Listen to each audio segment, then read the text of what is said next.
আৰক্ষী প্ৰশাসনৰ কৰিব লগা বহুত আছে।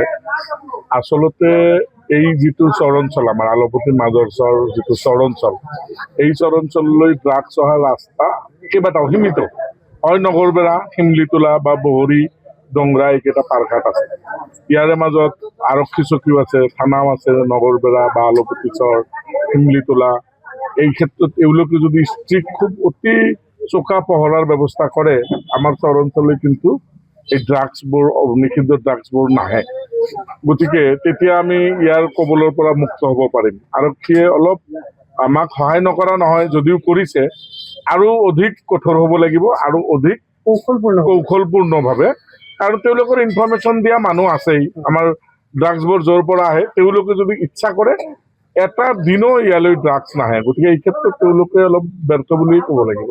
আৰু এটা কথা, এই ড্ৰাগছ ব্যৱসায়ৰ লগত যিখিনি মানুহ জড়িত আছে তাৰে একাংশ কিন্তু যথেষ্ট প্ৰভাৱশালী পৰিয়াল। সেইটো এটা হেঙাৰ হৈছে নেকি? নিঃসন্দেহে এইটো এটা হেঙাৰ হৈছে যে আমি যেতিয়া ড্ৰাগছ অপৰাধীবিলাক বিচাৰি যাওঁ, যেতিয়া গুৰি বিচাৰি যাওঁতে অলপ সম্ভ্ৰান্ত পৰিয়ালৰ মানুহ যেতিয়া পোৱা যায়, তেতিয়া আমাৰ আন্দোলনেই হওক বা আমাৰ অভিযানেই হওক অলপ থমকি ৰয়। এই ক্ষেত্ৰত আৰক্ষীয়ে ব্যৱস্থা ল'ব পাৰে, কিন্তু আৰক্ষীয়ে যদিও ব্যৱস্থা গ্ৰহণ কৰিছে, আমি দেখিছো এই বিভিন্ন আইনৰ সুৰুঙাৰে এই ড্ৰাগছ বেপাৰীবিলাক বাচি যায়।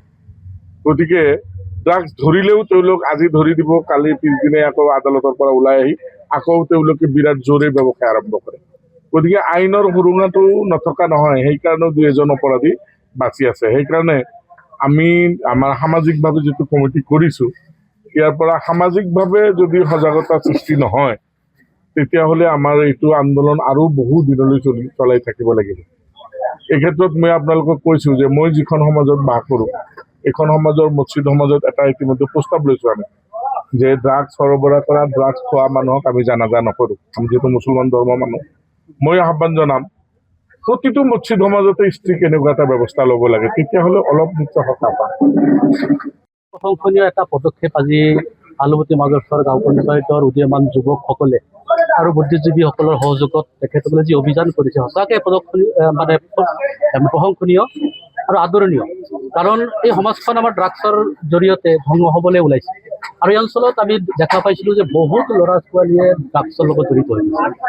আৰু আজিৰ এই সভাৰ জৰিয়তে তেখেতসকলক সকিয়নি দিয়া হৈছে, কঠোৰভাৱে দিয়া হৈছে যে অনাগত দিনত যদি এনেকুৱা ধৰণৰ ড্ৰাগছৰ লগত জড়িত কোনো মানুহ বিচাৰি পোৱা যায়, তেতিয়াহ'লে কঠোৰভাৱে তেওঁলোকৰ বিৰুদ্ধে ব্যৱস্থা লোৱা হ'ব। আৰু বিগত দিনত এই 1.5 মাহত এই মিছনটো গঠন হোৱাৰ 1.5 মাহৰ ভিতৰত ভালেখিনি তেখেতসকলে সফলতাও লাভ কৰিছে।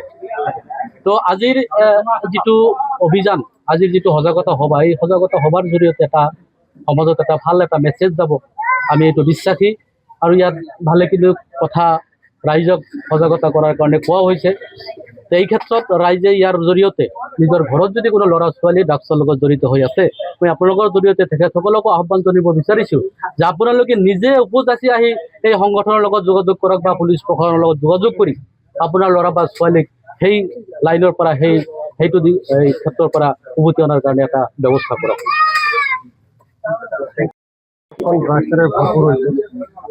আমাৰ যুৱ সমাজ ধ্বংসৰ ধাৰালৈ গতি কৰিছে। ইয়াক প্ৰতিৰোধ কৰাৰ উদ্দেশ্যে প্ৰায় 1.5 মাহমান আগত আমি ড্ৰাগছ বিৰোধী ঐক্যমঞ্চ গঠন কৰিছিলোঁ। তেতিয়াৰ পৰাই আমি আমাৰ ড্ৰাগছ বিৰোধী অভিযান অব্যাহত ৰাখিছিলোঁ।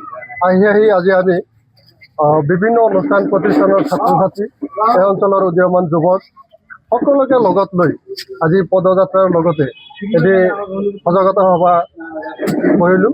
ইয়াৰ জৰিয়তে যিসকলে ড্ৰাগছ সেৱন কৰে আৰু যিসকলে ড্ৰাগছ বিক্ৰী কৰে, আপোনালোকৰ মাধ্যমেৰে তেওঁলোকক সকীয়াই দিব বিচাৰিছোঁ, অনাগত দিনত তেওঁলোকে যাতে সতৰ্ক হয় আৰু ইয়াৰ পৰা যাতে আঁতৰি থাকে। এটা কথা, আমি ইমান দিনে কিন্তু এটা বস্তু লক্ষ্য কৰি আহিছোঁ যে এই অঞ্চলত যিসকল ব্যক্তিয়ে ড্ৰাগছৰ ব্যৱসায়ৰ সৈতে জড়িত, তেওঁলোক কিন্তু যথেষ্ট চিনাকি মানুহ। এই ক্ষেত্ৰত এই মানুহখিনি প্ৰতিৰোধ বা মানুহখিনিৰ ওপৰত ব্যৱস্থা লোৱাৰ কাৰণে আৰক্ষীক কেনেধৰণে আমি আপোনালোকৰ ওচৰত চব কথাই ক'ব নোৱাৰোঁ। তেওঁলোকৰ ওপৰত আমাৰ তীক্ষ্ণ নজৰ আছে। হয়তো ইয়াৰ আগতেও আমি এটা পদক্ষেপ লৈছিলোঁ, কিন্তু প্ৰথমে তেওঁলোকে ৰক্ষা পৰিল। কিন্তু আমাৰ তেওঁলোকৰ ওপৰত এটি দৃষ্টি আছে, তেওঁলোকে আমাৰ পৰা হাত সাৰি যাব নোৱাৰে। তেওঁলোকক আজিৰ এই অনুষ্ঠানৰ জৰিয়তে তেওঁলোকক ক'ব বিচাৰিছোঁ তেওঁলোকে ইয়াৰ পৰা আঁতৰি আহক, আমাৰ সমাজখনক এটা সুস্থ সমাজ গঢ়িবলৈ আমাক সুযোগ দিয়ক। পঞ্চায়তৰ উদ্যোগত আৰু বুধপুৰীয়া মহাবিদ্যালয়, ডক্টৰ জাকিৰ হুছেইন উচ্চতৰ মাধ্যমিক বিদ্যালয়, ফকৰুদ্দিন আহমেদ হাইস্কুল মাজস্তৰ, কালাইদিয়া মাজস্তৰ এম.ই. স্কুল, মিছনৰ M E. School, Gyan Bikash academy, স্বৰজ্যোতি শিশু নিকেতন আৰু মাজস্তৰ জাতীয় বিদ্যালয়ৰ ষ্টাফ আৰু ছাত্ৰ ছাত্ৰীৰ সহযোগত ৰাইজক সজাগ কৰাৰ উদ্দেশ্যে, সচেতন কৰাৰ উদ্দেশ্যে আৰু এখন ড্ৰাগছমুক্ত সমাজ গঢ়াৰ লক্ষ্যৰে আজি আমি পদযাত্ৰা উলিয়াইছিলোঁ আৰু এই পদযাত্ৰা সুকলমে সম্পন্ন হৈ গ'ল। আমি আমাৰ নতুনকৈ জইন কৰা SSP ডাঙৰীয়াক এটি স্মাৰক পত্ৰ দিয়াৰ কাৰণে আমি স্মাৰক পত্ৰ প্ৰস্তুত কৰিছোঁ আৰু আমি ভাবিছোঁ আমাৰ এই স্বেচ্ছাসেৱী সংগঠনৰ তৰফৰ পৰা বা প্ৰতিনিধিসকলে গৈ তেখেতক আমি আমাৰ স্মাৰক পত্ৰখন প্ৰদান কৰিম। যোৱা জুন মাহৰ 29 তাৰিখে আলুগুটি মাজস্বৰ গাঁও পঞ্চায়তৰ 4খন গাঁৱৰ সমাজ সচেতন মুৰব্বী আৰু যুৱকসকলৰ প্ৰচেষ্টাত আমি এখন ড্ৰাগছমুক্ত সমাজ গঢ়াৰ লক্ষ্যৰে বা আমাৰ সমাজৰ পৰা ড্ৰাগছক বিদায় দিয়াৰ লক্ষ্যৰে আমাৰ যিসকল ব্যক্তিয়ে ড্ৰাগছৰ ব্যৱসায়ৰ লগত জড়িত আৰু যিসকলে সেৱন কৰি আছে তেওঁলোকক আমাৰ মূল সুঁতিলৈ ঘূৰাই অনাৰ লক্ষ্যৰে ড্ৰাগছ বিৰোধী ঐক্য মঞ্চ আলুগুটি মাজস্বৰ গাঁও পঞ্চায়ত নামেৰে এখন স্বেচ্ছাসেৱী সংগঠন আমি গঠন কৰোঁ আৰু গঠন কৰাৰ পিছদিনাৰ পৰাই আলুগুটিচৰ আৰক্ষী থানাৰ ভাৰপ্ৰাপ্ত আৰক্ষী বিষয়া বিদ্যুৎ ঠাকুৰীয়াদেৱৰ আন্তৰিক সহযোগিতাৰ ফলত আমি অভিযান আৰম্ভ কৰোঁ আৰু আমি এই অভিযান আৰম্ভ কৰাৰ আজি প্ৰায় 1.5 মাহত 45 দিনত বহু সংখ্যক ড্ৰাগছ সেৱনকাৰী আৰু ড্ৰাগছ ব্যৱসায়ী মূল সুঁতিলৈ উভতি আহিছে। তেওঁলোক ক্ষুদ্ৰ ব্যৱসায়ৰ লগত জড়িত হৈ পৰিছে। তেওঁলোকে বহিৰাজ্যত গৈ শুদ্ধ কৰ্মত, ভাল কৰ্মত নিয়োগ হৈছে। গতিকে এটি আমি পজিটিভ দিশ এটা দেখা পাইছোঁ। বিশেষকৈ যোৱা গঠনৰ সময়তে আমি এটা লক্ষ্য আৰু উদ্দেশ্যলৈ ড্ৰাগছ বিৰোধী ঐক্য মঞ্চ আলুগুটি মাজস্বৰ গাঁও পঞ্চায়ত গঠন কৰিছিলোঁ। সেয়া হ'ল প্ৰাথমিক পৰ্যায়ত আমি ড্ৰাগছ ব্যৱসায়ীসকল আৰু সেৱনকাৰীসকলক সচেতন কৰি দিম, সতৰ্ক কৰি দিম। নেক্সট সময়ত যদি তেওঁলোকে এই ব্যৱসায়ীৰ পৰা আঁতৰি নাহে বা তেওঁলোকে যদি সেৱনৰ পৰা আঁতৰি নাহে, আমি সেই সময়তে কৈছিলোঁ আৰু আজিও কওঁ, সেই ড্ৰাগছ ব্যৱসায়ী আৰু সেৱনকাৰীসকলৰ আমি মৃত্যুৰ পিছত জানাজা সম্পন্ন কৰিবলৈ নিদিওঁ, ৰাজহুৱা কবৰস্থানত কবৰস্থ কৰিবলৈ নিদিওঁ। এই সিদ্ধান্ত আছে আৰু অনাগত দিনত থাকিব। আৰু এনেধৰণৰ অভিযান আমাৰ এই পঞ্চায়তৰ পৰা যেতিয়ালৈকে ড্ৰাগছ মুক্ত নহয়, ড্ৰাগছ নিৰ্মূল নহয়, তেতিয়ালৈকে আমি আছিলোঁ আৰু থাকিম অনাগত দিনত। আৰক্ষীয়ে আপোনালোকে কেনেধৰণে সহযোগ কৰিছে?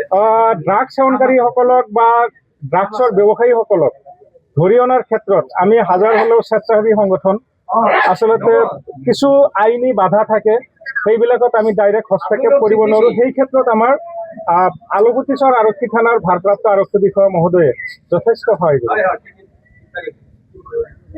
যিকোনো খবৰৰ বাবে যোগাযোগ কৰক 9181 307 221 আমাৰ এই নম্বৰত।